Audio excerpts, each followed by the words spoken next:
Hello everyone.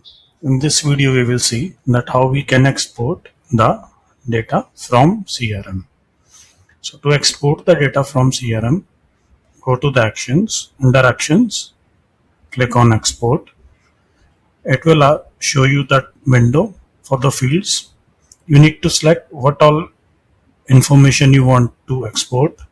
Select all that fields value that you want to export and then click on export in XLS format.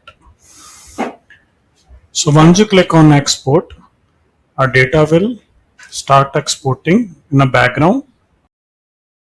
But then on the home screen, go to tools, under tools, click on exports. So under exports, here you will be see the date and timestamp of export.